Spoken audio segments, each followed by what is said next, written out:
to him. She's the regional engineer. And then you met some of my staff as you walked in. We also have Ben Jensen from the Attorney General's office, who's here this evening as well.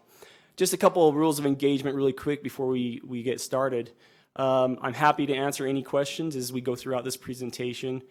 Just ask that if it is a question that's maybe more specific to your own situation rather than a general topic, maybe we can wait until the presentation concludes and then you can come and talk to me offline or talk to some of my staff offline. That way we're not wasting everybody else's time. Also really quick, you're not obligated to be here. I know when you receive a summons in the mail and there's a public meeting associated with that summons, it may give the idea or hint that you're obligated to be here by virtue of that summons. That's not the case, and really you're welcome to leave at any time. It won't hurt my feelings. And this meeting is being videoed, and so you can view it at a later date if you so choose. The link is on our website as well as on our Facebook page. That's the Division of Water Rights Facebook page. Let me see. So just to kind of give you some broad context, generally speaking, if you don't have a water right, or you don't believe you have a water right, or you don't have a well, and you're not diverting, you may not really need to participate. But I encourage you to participate. I think it's important, and I know that there's a lot of interest in this part of the community with respect to water rights. And I know I've been invited to another community council to give this presentation tomorrow evening as well. And so I'm glad to see the interest. I'm glad to see that there's a full room here. Hopefully this can be educational and that we can answer all your questions. At the conclusion of this meeting, there will be a time for everyone to answer questions or to ask questions. And then if you have more specific questions, I'll stay here all night and answer whatever questions you have. So hopefully you'll be able to get whatever answers you need out of this meeting tonight. And if there are any unresolved ones, we can certainly schedule a time to meet and discuss those later. So let's go ahead and get started. This is the agenda. I'll kind of go over an adjudication overview, the proposed determination process. I'll discuss some of the significant issues and the anticipated timeline and the questions.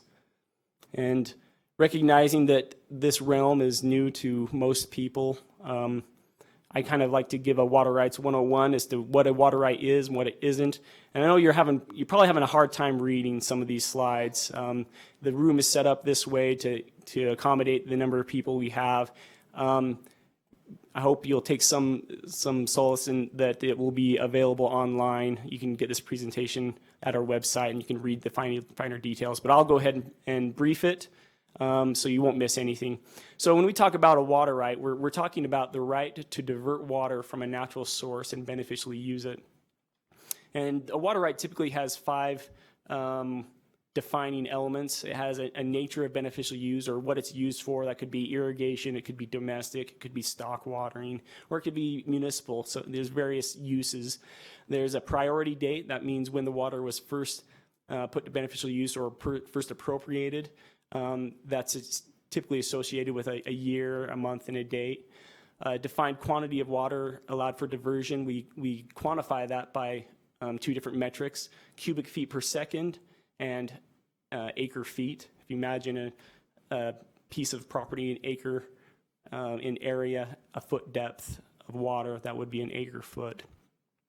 A specified point of diversion for wells, that would be the location of the well. For diversions out of a stream source, that would be a head gate or some diversion structure that physically remove the water out of the stream.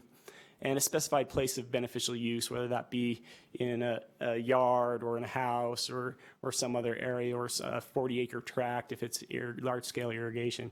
So those are kind of the 5 defining components of a water rights. There's a couple other, but those are the main ones. And so, what evidence is a water right? And so we sent notice out to every property owner within that boundary you received in that notice. So you may or may not have a water right, but things that typically are evidence of a water right are maybe a well that's located on your property, or irrigation ditches or head gates on your property. Those are typically associated with the right to divert or a water right. Your connection to a municipal public supply is not considered a water right. There are water rights associated with that, but they're owned by the public water supplier or the municipality, and they would be the ones who would need to participate in this. So if you're worried that your water connection is going to get turned off, or you have to somehow file a claim on behalf of your water meter service, that's not the case. And so a water right is also, it's not a share in an irrigation company. A share is also similar to a municipality in that it's the water right is owned by the irrigation company, and then they give shares to shareholders. I don't know if there's many shareholders or irrigation companies in this particular area. I don't think it will really come into play too much that I know of. Maybe, but coming off the Jordan, but I don't believe so. And again, it's not a connection to a public water supplier. All right, here we go. So I always kind of like to back up a little bit and provide some historical context so people understand why we adjudicate, why is this necessary, why am I receiving this notice, why is there a summons associated? And so if we back all the way up to when the Mormon pioneers first landed in this valley in 1847, of course we know Brigham Young announced this is the place. Then they started diverting waters from City Creek to kind of soften up the soil and plant some crops. They later built a mall on top of it. And then in 1848, Brigham Young made this statement that there wouldn't be any private ownership of water rights and that they belong out to the people. And that's still true today. It's recognized in statute that the waters within the state of Utah are owned by the public, not the state. The state manages them, but they're really owned by the public, and they're appropriated to the beneficial use of the public. Well, between 1847 and 1850, what we now know is Utah kind of went through a transformation. It went from being a part of the country of Mexico to this quasi-religious state of Deseret to then the territory of Utah. But people continue to divert water regardless of what was this place was kind of known at, or what type of governing body presided. And so, as you can imagine, we just didn't pop up one day and all of a sudden come up with this system of water rights and adjudication. We had to, it was an evolution. It kind of evolved with the government in place and the people who lived here. And so as a result of this, diversions of water from streams were generally on a communal basis. They were to satisfy the immediate needs of the settlers. The doctrine of priority kind of was developed out of that system, where they'd recognize a certain group had occupied this area and settled this area and built the ditches, and so they got a primary right, and then subsequent settlers would come along and they'd get a secondary right. And so that kind of established a system of priority, and which was later refined kind of by the mining boom that went on in that same era. Conflicts were settled through ecclesiastical channels, obviously with the LDS Church kind of being the main body here. A lot of the conflicts, or most, if not all the conflicts, were settled through those routes. And so you had bishops' courts for local conflicts, and then if they didn't like what the bishop had to say, then they take it to the stake high council as kind of an appellate court. And there may be some consternation that we're talking about the LDS Church, but it's kind of intermingled with the history of water rights in this area, and so bear with me just a little bit. Well, in 1852, the first territorial legislative assembly attempted to pass an act that kind of got the LDS Church out of the business of distributing waters, and they gave it the authority to the county court. Unfortunately, Salt Lake County was really the only county that followed this. Throughout the rest of the territory, waters were diverted without public restriction. In 1877, the Desert Land Act was passed, and that was aimed at promoting the settlement of this area of the West. But a consequence of that is it severed title from the land and the water. Back east, title of land and water were kind of go hand in hand. But as you kind of go back west, now you could divert water from a mountain stream and carry it down into an area that was completely separated from where it was diverted. So we have this completely separate system compared to back east, which is a riparian, and now we have this system of prior appropriation. But the act also delegated the authority to the respective territory or state for the distribution of water rights and the settlement of water rights. And you may think that's kind of a foregone conclusion, but at the time it wasn't, because you remember the federal government through the Government Land Office were the ones responsible for issuing patents for land, and so you might think that might hold true for water as well. Well, in fact, this kind of deferred that authority to the local state or territory, and it's pretty significant. And so that holds true today, that the state of Utah is the sole appropriator of water rights in the state, with one or two exceptions that we'll talk about later. In 1880, due to a failure to really enforce this, they tried to pass another law that appointed these county selectmen who would go around and quantify waters and write gift certificates, but it was found unconstitutional and is really only followed in Salt Lake County. So again, through most of the state, it was ignored, or through most of the territory, rather. As a consequence, confusion continued to, over water rights continued to rage despite the efforts of the territorial legislature, and the church continued to dominate the scene for distributing water. And a lot of that, you can see this as an example I always cite about the Spanish Fork River that was decreed by the LDS Church High Council in 1879, and that is still how they distribute water to some degree with some modifications to this day. So the church kind of continued to act in a quasi-governmental capacity. Well, in 1896, we all know that Utah became a state, and there was a big movement abreast to have the state become the owner of all the water. And there was a lot of people who were opposed to that because they had been diverting water all the way up to that point. And so to kind of squelch that movement, they decided to remain silent on the topic of water rights and simply added one provision that all existing uses of water would be that were beneficial would be recognized and confirmed. So if you had been diverting water up to that point, you were good to go afterwards. In 1897, the Office of the State Engineer, which we now call the Division of Water Rights, was organized or was created, and they were given the task of conducting these hydrographic surveys. In essence, he was given the task to go out and map these streams to see how much water was still available, understanding that people had been beneficially using water already. They're trying to get a handle on how much water was still out there. But appropriations were still made by people going out with their hammer and their sign and staking their claim on the source, and then doing the same thing at the post office and at the county recorder in the court. And so you still had these two separate systems where there was people were just continuing to stake and distribute water without any reference to what had already been appropriated or what had been mapped by the state engineer. Well, in 1902, the Reclamation Service was created, and we know them today as the Bureau of Reclamation, and they had the mission of reclaiming the West. And so what they would do is they'd go and build these gigantic water projects in the West in an effort to prompt people to use them to irrigate and help to reclaim and populate the West.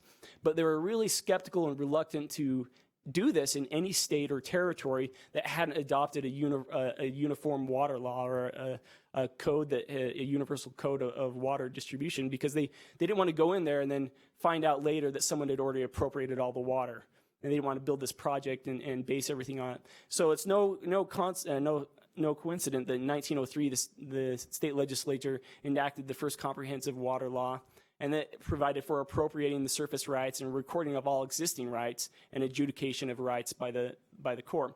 However, the legislature failed to provide funding. So the theory was from here on out, the state engineer is going to be responsible for appropriating new rights, and what we're going to do is we're going to adjudicate all the old rights. We're going to find out what rights are being used so that we can kind of get a total picture of and just know where we're at. Unfortunately, like I said, they didn't really provide any funding, so it didn't go anywhere. The courts really didn't do anything with it. So in 1919, they decided to change up the law a little bit and give the state engineer the responsibility for going out and conducting these hydrographic surveys and recommending to the court what the water rights should look like. And so that's largely what our process looks like today. We call that a proposed determination. And in essence, the state engineer goes out, does an audit, so to speak, of all the water rights in a specific drainage, and then makes that recommendation to the court, who then issues a decree on the state engineer's recommendation. In 1935, so in 1903, it was pretty much just surface water that came under the provisions of that law, and they didn't really understand that, surface and groundwater are all connected. Well, in 1935, they finally made that connection and said, well, you need a law to appropriate groundwaters as well. So in 1935, you had to apply through the state engineer to get a water right to divert from wells. Prior to that time, you didn't need any. And so we still have a lot of those wells that were drilled prior to 1935, and part of the adjudication process is to identify those. Well, prior to the enactment of that comprehensive water law, rights kind of fell into one or two of these 5 different categories. You had those that were decreed by ecclesiastical leaders, those that were filed for record at the county, rights that were decreed by a court, and they usually had a limited number of parties. You had those that were kind of agreements amongst different entities. And then you had those that were never really manifested by any record whatsoever. You might have water users up in the mountains that really never felt a need to go stake a claim. They were diverting water. No one ever really challenged them, and so they continued to do so. And so we still have those. We still have those types of water rights these days where people have been using water, but they just never have brought forward a claim. As a result of that, there was a couple of issues. First, there was typically no public record of all the water rights. There's nowhere where you could go to one place and say, I want to see where what the water rights are in this particular area. As a result of that, over-appropriation was rampant, and because it was rampant and the rights weren't defined, there was a lot of controversy, and it had to be settled by either ecclesiastical or the court decree. And so as the state engineer kind of looked at this in the early 20th century, he made the following observation. He said, the definition of existing rights appears to be of first importance. This is not only necessary to pacify present contention, but to prevent future conflicts and encourage further progress. There can be no safe basis for future work before existing rights are known and made public record. So he's saying, hey, we need to get a handle on all these old rights that people have been using for so long before we can really have a safe basis for appropriating new rights. And so that's why there was an emphasis on this concept of adjudication. Unfortunately, it didn't work out that way. Obviously, they started appropriating rights, and we're still adjudicating today, right? So it's a process. We're continuing to move through it. Hopefully, we're expediting it nowadays as compared to previously. So what is a general stream adjudication or a general water rights adjudication? Well, as you notice in the summons, it's an action in state district court, and that's why the summons was necessary. You're all parties to it, and that's why you were served with summons. And those who may have not received a notice or a summons in the mail are joined by virtue of the summons being published in the newspaper. And so it's really a comprehensive action, and it includes all water users, and it includes the state engineer. We kind of have a special function in that we're joined in the action, but we'll also kind of serve a special purpose in recommending to the court what we think the water rights look like. That's the title of code it's governed by. And as you can see in that map there, every corner of the state of Utah or every inch of the state of Utah is covered by one of these general water rights adjudications, and they're typically delineated by their respective main river system inside there. So the general adjudication we're talking about that the Rose Park subdivision is a part of is the Utah Lake and Jordan River adjudication. Here I'll mouse on it so you can see this little purple one right there. So if you can see that, that's the general adjudication area that we're referring to, Utah Lake, Jordan River. So if you hear that, it has its own civil number. It's being presided over by Judge Laura Scott, currently in the Third District Court. But it was started back in 1936, and in 1944 is where it was officially turned over from the court to the state engineer to conduct the survey. So it's been going on for a long time, and we're kind of getting around. The Utah Lake Jordan River basin is heavily populated. There are a lot of water rights, and so it takes a lot of time to be able to get everyone included into this particular adjudication. So why do we conduct general adjudications? I've kind of hinted at some of these items. They'll kind of refresh your memories here. First of all, we want to get all those pre-statutory claims. Those are all the water rights that were being used prior to 1903 for surface rights and prior to 1935 for underground rights. Also, we want to bind the federal government, and we want them to bring forth their Federal Reserve rights. And those are kind of a special kind of right. There was a big Supreme Court case back in the turn of the century where the Fort Belknap Indian Reservation was trying to appropriate water rights. All the water rights had been appropriated around it, and they sued the state government and took it to the Supreme Court. And the Supreme Court said, hey, because Congress set aside this Indian reservation, they implied that there should be a reserved water right that went with it. Well, this doctrine is carried on to other types of federal reservations, including Forest Service reservations, national parks, and of course Indian reservations. And so with those reservations, there's this implied water right, but no one could force the federal government to say what those water rights were, because you can't sue the federal government. They have federal sovereign immunity, right? Well, in 1952, Senator McCarran from Nevada passed a law allowing the states to bind or join the federal government in general water rights adjudications. And not only that, we can take them and have it decided in a state district court as opposed to the federal Supreme Court, the federal court. And so it's pretty significant. It's pretty unique to this area of water law. Another reason we do is we want to prevent a multiplicity of suits. We don't want everyone suing each other. We just want to be able to get it done in one big suit and get an idea of what the water rights picture is. And we want to remove or reduce rights which have been wholly or partially forfeited through non-use.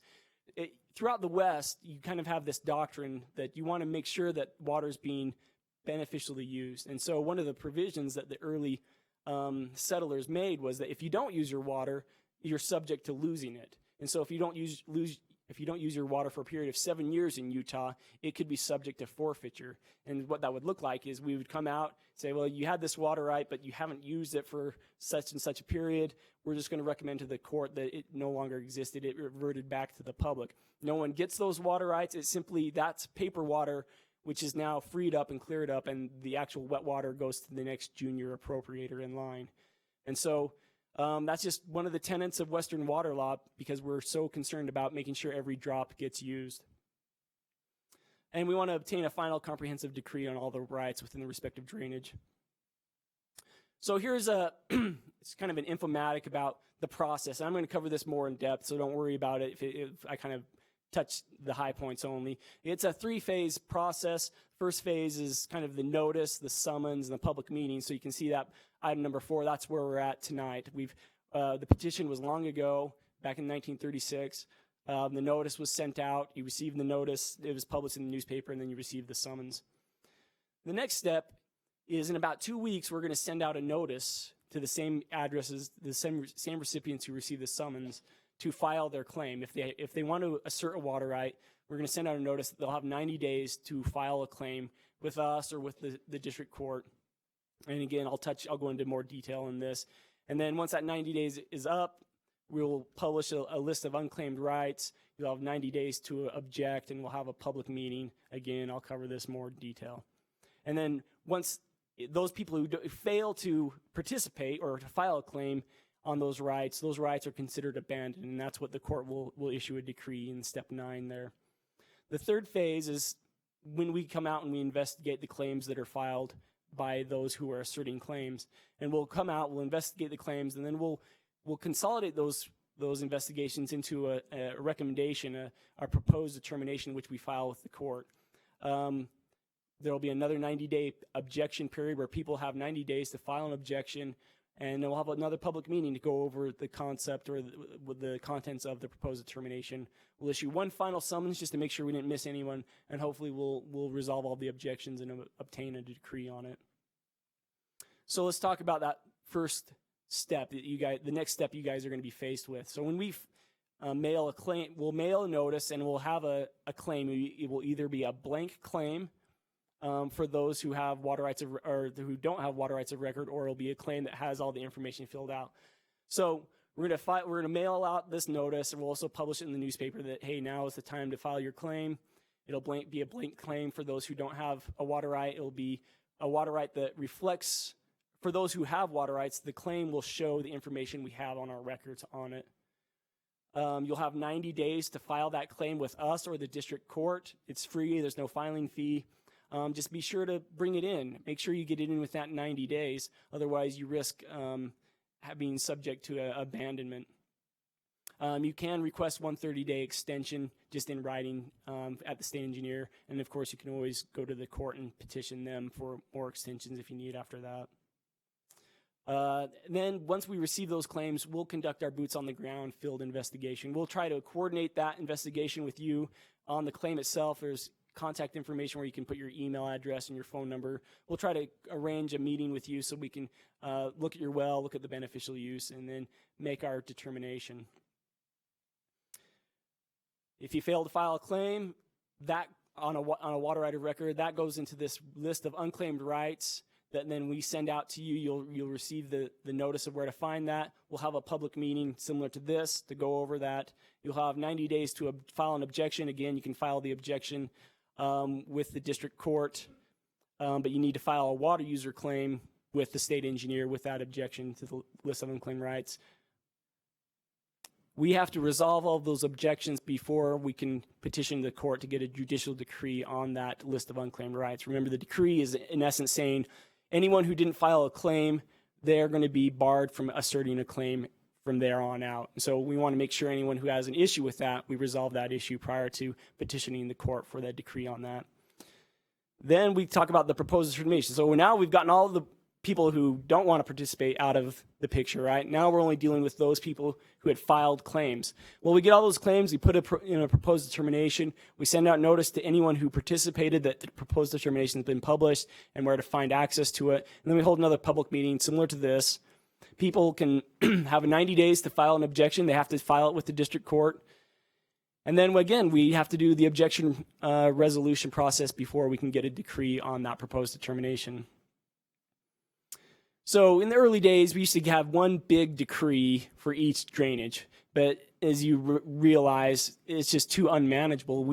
If we were to attempt to do that, by the time we finished reviewing the water rights or the claims that were filed, it would be 20 years later, and the rights that were filed earlier would be completely different. And so we've kind of subdivided into these different subdivisions. And so that's where the term Rose Park subdivision. I recognize that it's not the traditional subdivision or city plat. That's not what that boundary is intended to reflect. That's simply kind of a boundary based on hydrologic and governmental boundaries that represents any water rights within that area.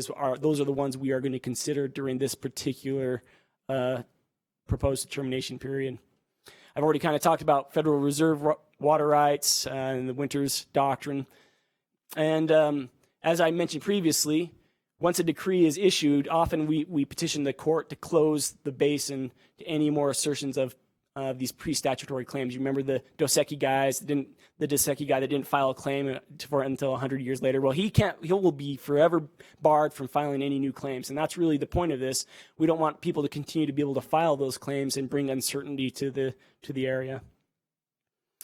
Here's that boundary I was talking about. It's highlighted there in yellow. We have maps similar to this map outside the front door. On that map here, you can kind of see those yellow dots. Those represent known points of diversion or known wells and maybe diversions off the Jordan River that we're tracking within this area. On the map outside, there will be water right numbers associated with those dots. So if you can kind of see where your house is, and if you're curious whether you may have one of these wells of water rights of record, you can go and try to find your house on that map and see, hey, maybe we have a water right, and you can get that number down, and you might be able to use that later. When you receive that claim, you can file a claim on it. The total area of the proposed determination, 6,000 acres and change. We have 358 water rights of record that we're looking at. Of course, we don't know. There may be other water rights that we don't know about. Nearly all of them are underground wells. And we sent notice to nearly 9,000 people. So I'm guessing about 150 showed up tonight. So there are a lot of people who received notice who maybe aren't participating, at least in person tonight, but maybe be doing so virtually. Here's the timeline and issues. If you do appear to be a water right owner, if you know you are, and your records aren't, the ownership records aren't the same as what we're tracking on the Division of Water Rights, I would encourage you to file a report of conveyance to bring your records up to date. That way you receive the notice to you as opposed to the old owner of record. And then during World War II, there was kind of a shortage of engineers who would do proof on these water rights. So part of the process of appropriating a water right is to submit proof by an engineer, and then it gets certificated. Well, they realized they didn't have enough engineers to kind of satisfy that need, so they went ahead and allowed people to appropriate water rights without an engineer to do that. And these are called no proofs required. And it was great, only that the problem is often the locations of those water rights were not clearly delineated, or they may be in error. And so a lot of those points you may see on that map may not actually truly reflect the location of the water right as a result of that. So some of the timeline, the notice to file claims, that will probably be mid-December when we send that out in a couple weeks. So be looking for that in your mailbox. You'll have 90 days to file your claim. In March, that 90-day period will expire, and the engineer will begin investigating those claims. He'll probably start beginning to investigate those claims as they come in, not just after the 90-day period. In May, we're going to try to publish that list of unclaimed rights, and we'll hold a public meeting, and then the 90-day objection period for that begins. In August, that same period concludes. In September, we'll issue the proposed determination, which is really our recommendation of what the water rights look like to the court. We'll hold another public meeting, 90-day period begins, and then December, so 1 year from now, hopefully that objection period will conclude, and we'll resolve the objections and start seeking a decree on this particular subdivision. So I know I've covered a lot of ground, but here are the main things to take away from tonight. Will I lose my water rights? Well, if you're using your water in conformance with how the water right is on the database, you don't really need to worry about it. You just need to put it to beneficial use, and you need to file a claim within the prescribed 90 days. Those individuals using water without a water right are required to submit a claim, or otherwise they risk being barred from doing that in the future. So you want to do it now. Now's the time. And if water use authorized under the water right has not been used for 7 years or more, it could be subject to total or portion forfeiture. So the most important thing I want you guys to take away from tonight is if you receive a claim, or when you receive this notice, if you believe you have a claim, file it. Don't wait on it. Don't sit on it. Don't wait till the last day. Just file it. Come in, walk in. We'll help you if you don't understand what the form means or how to fill it out. I have plenty of staff who will walk you through the process, or you can call us up and we'll walk you through it over the phone.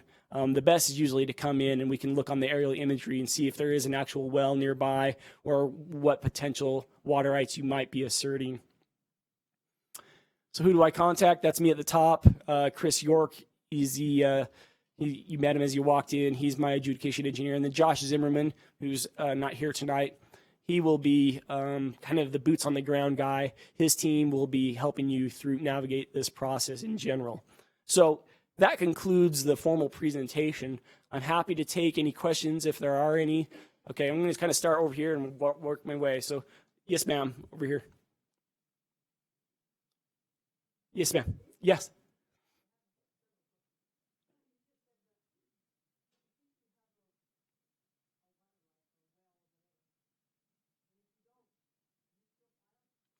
Her question was, if you don't have a water right, if you don't believe you have a water right, do you still file? I would recommend it not to. I mean, there's no point in filing a claim on something you don't have.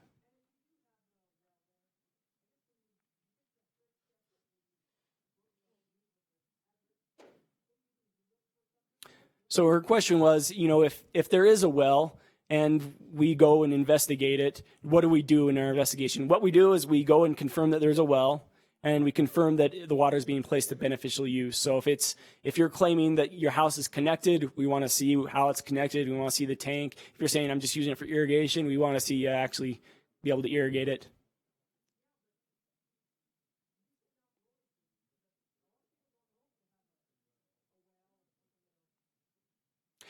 So her question was, we send out notices, but a lot of people don't know. Well, if they don't know, then they probably haven't been using it. And if they haven't been using it, then it's probably no longer exists. The water right does no longer exist. Okay. Do we have some more next questions? Sir?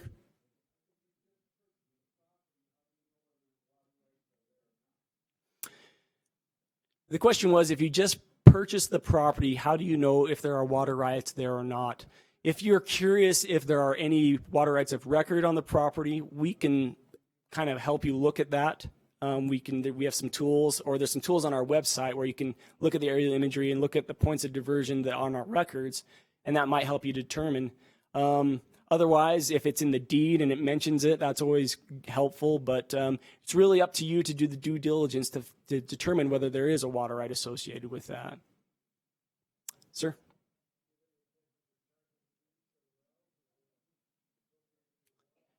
His question is, do we have any intentions of charging fees for appropriating water or wells? Filing a claim is free. Appropriating a new water right, going through the appropriation process, there's some fees associated with that. But as far as the process we're discussing here tonight, it's free of charge. Let me get this gentleman way back in the back corner.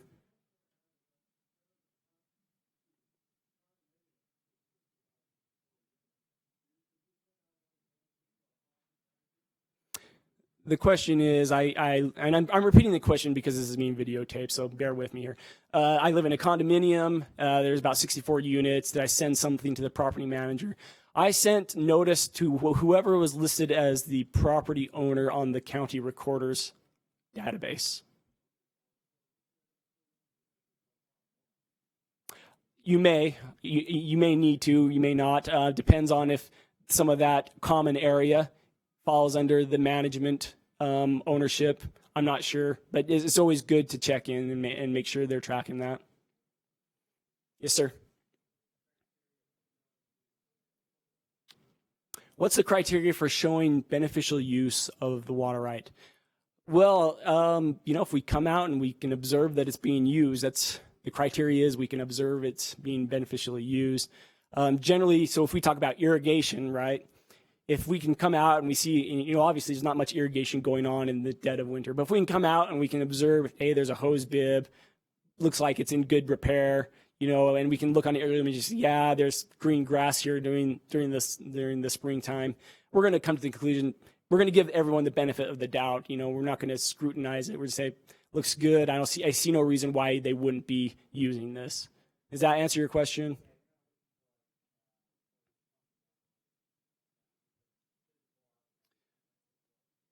Yeah, so it's always helpful to have that information, and I certainly recommend that owners of wells track that type of information as far as pump hours or well levels, just for your own protection of your own water rights in case there's impairment issues. But as far as adjudication goes, we're going to go out there, and if it's pretty easily discernible that, yeah, there's a recognized use here, we're going to say, Roger, got it, and drive on. Okay, I saw a hand over here. Yes, ma'am.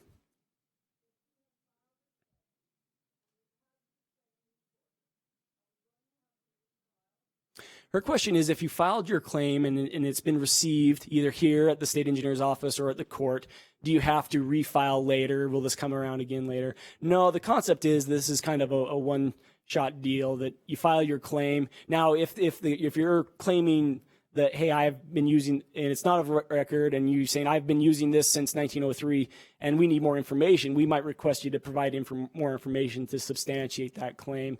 But if it's a water right of record and you're simply filing it, so the answer is no, but we may request more information as we go through it. You shouldn't have to refile the claim. It should be good. Yes, sir.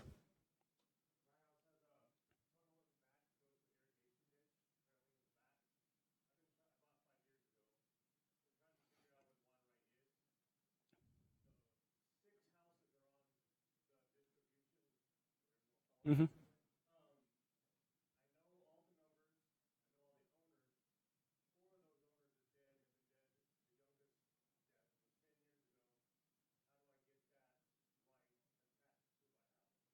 So his question is, he has evidence of some type of conveyance system that feeds his house and maybe some other houses on the same lot. A lot of those individuals have passed away. How do you update ownership? There's to secure that right. First of all, you got to figure out what right you're talking about first, right? And then once you have that, then you can do what's called a report of conveyance. It's like a title update that you'd file with us. And we have a section that does nothing but those that can kind of walk you through the steps. That's kind of outside the adjudication, but certainly you still want to file a claim regardless of whether you have ownership updated yet or not. I would. What I'm saying is, regardless of whether you get that title, certainly if you can update title before this occurs, great, do it. But generally that process is a little bit long, takes a little bit longer. And so I wouldn't wait to do that to file your claim. So file the claim regardless of what you think that the status of the ownership is. And then we can work on the ROC in parallel, the report of conveyance.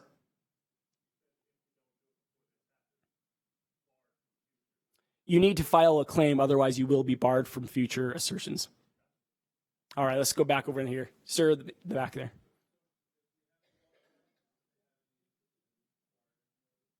Sorry, say that again. The question is, if we have a water right, would the state have any interest in acquiring them?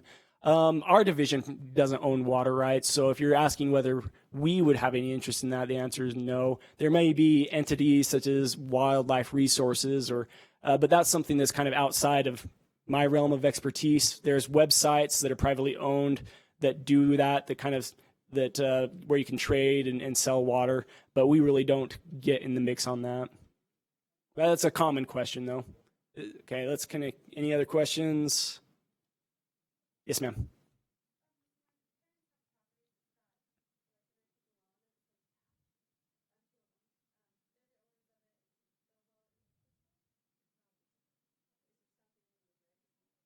So the question was, they have 2 artesian wells on their property. They appear to be capped. They're not visible. Is there something, would they be recognized? If they haven't been used in the last 7 years, it's going to be very difficult for us to make that recommendation to the court that they be recognized. So here's kind of I'm going to kind of stomp my foot. That's the signal to listen closely, right? If we come out and we observe that water is being used, we're not going to look at the history of it very far, okay? So if we come out and investigate the claim and water is being put to beneficial use consistent with how it's claimed, we're going to say, looks great, got it, drive on. With this being capped, you need to file a claim. You need to file a claim, but if it's capped and we come out there, we'll probably recommend that it be disallowed, okay? And it's based on benefit. I see Boyd kind of getting nervous down there. It must be...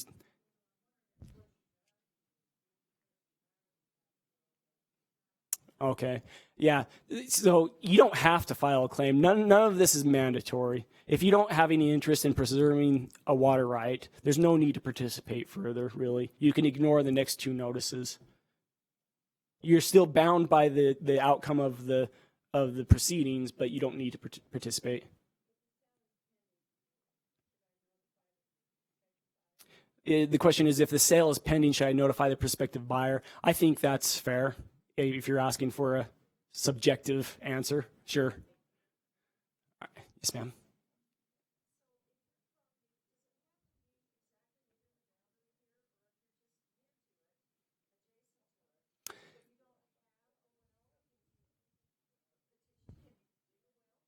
Her question is kind of a mixed bag. So first of all, she asked, well, I'm not inside this boundary, I'm outside the boundary.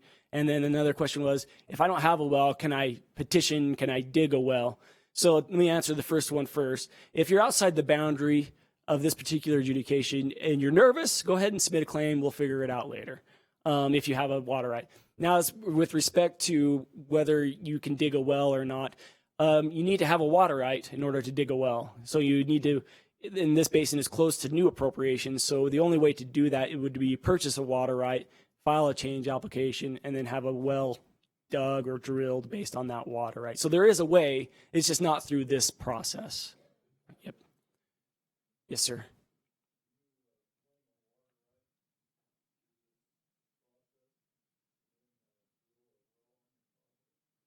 The question is, can I claim a water right and then drill a well? You can always try to claim a water right. We would probably not recognize it because there's no water right. You don't have a water right because this is only for existing water rights. Does that answer your question, or maybe I misunderstood your question?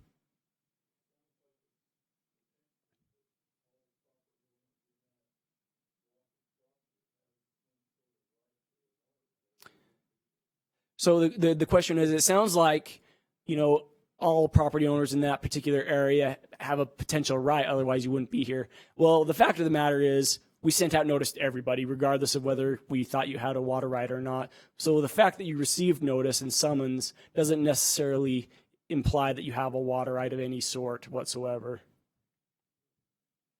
Boyd?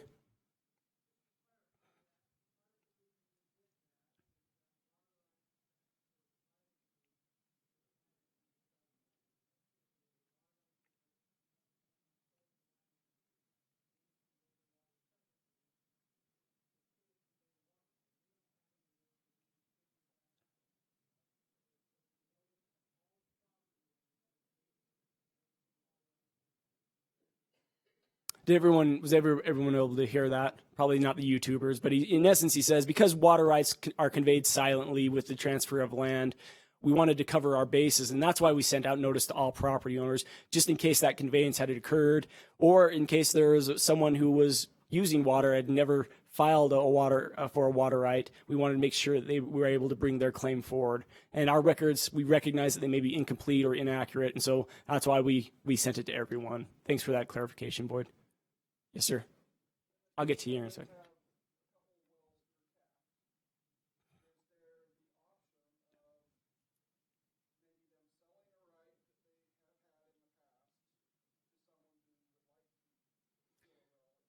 So the question is, with respect to this specific example where they have a couple capped wells, do they have the ability to sell that water right to someone who may be interested in drilling a well in the future? The answer is you can always buy and sell whatever you want. Now, the value of whether that well is there's a good water right behind it or not, that's going to be questionable, because as we go through this and we come out and we determine that those wells have been capped, they haven't been used for so long, you may have purchased this water right, and then we simply forfeit it. So you've essentially spent your money on nothing but a forfeited water right. So I would advise you to do due diligence whenever purchasing water rights to make sure that there has been continual beneficial use prior to purchasing it, and that the person selling you the water right is the owner of record of that water right. So it's something you just need to keep in mind as you contemplate that. But you certainly can buy water rights. There's water rights. There's a whole market for it. If you want a well, you can find a water right and get it to where you need to go. There might be some limitations with respect to where these water rights can be moved in and out, but those have to be approved by the regional office, and they can walk you through as to whether there's any limitations in that specific area. All right, I promise this guy back here. Yes, sir.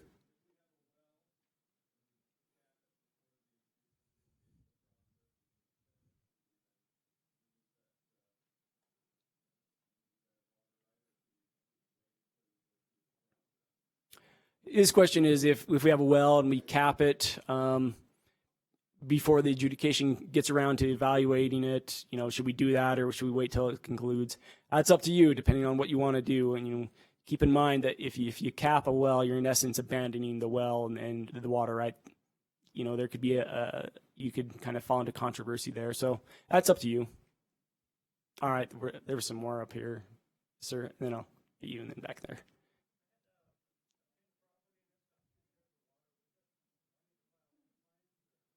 So your statement was you bought some property and there's 2 shares of water, and do I need to file 2 claims?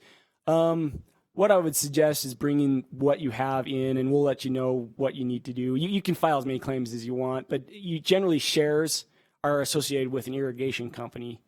And so sometimes people confuse the concept of water rights and shares. So if you're talking about 2 water rights, then yes, you would file 2 claims. If you're talking about 2 shares, well, then the irrigation company is the one that needs to file the claim. Okay? And so that's why I say, if you're confused about what you really have, bring it in and we'll help you suss it out a little bit. Okay? So let's go here and then I'll get back there.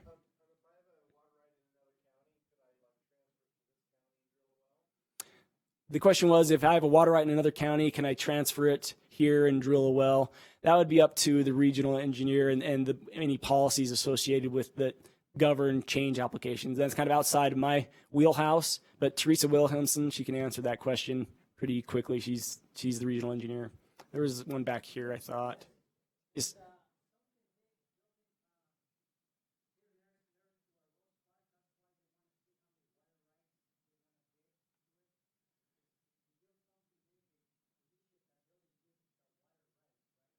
So the question or statement is there's this big building, and that's really what's prompting us to do this analysis or this adjudication. That's not true. Generally, what happens is when those buildings are built, they just connect to the city, and the city provides them water. Has nothing really to do in that particular scenario. Honestly, if you develop new land, sometimes municipalities will require developers to bring water rights to the table in order to transfer so they can provide water. That's not the case. That's not what prompts this. It just happens to be we're making our way around. We've done them to the south, and we're kind of coming around to the northern part of Salt Lake County, and this just happens to be where we're at this time. So it really has nothing to do with any one building or anything along those lines. But that's a common misconception. Understandable. Yes, ma'am.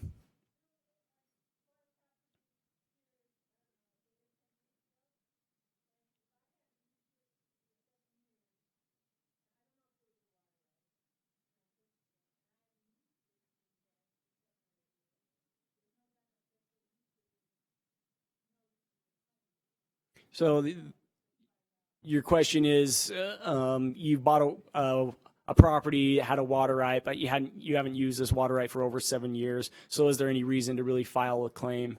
I'm going to let you decide whether it's up to you, worth it. But if we come out and I observe that it hasn't been used for 7 years, we're going to recommend that it be disallowed by the court. And so,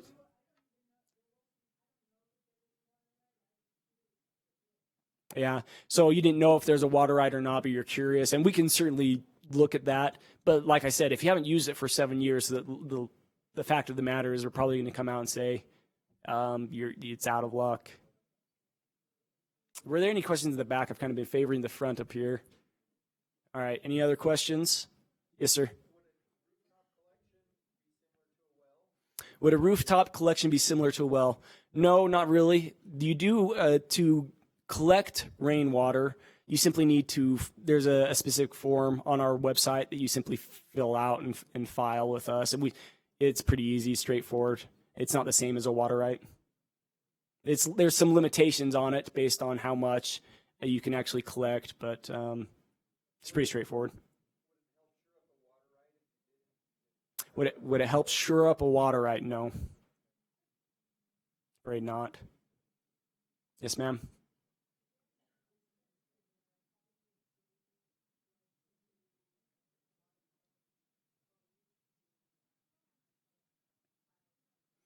Her question is does your home have to be a certain proximity to a well in order to require filing of a claim? No, really what matters is are you really claiming that you own that well? Are you claiming that you use water from that well? That's what matters. It's not really a proximity thing. Generally, though, wells that service residential lots are pretty close to the house or on the lot itself. So there is some correlation there. Any other questions? All right, I'll be standing by, happy to answer any questions one-on-one with you, as well as my team right outside the door. Thank you very much.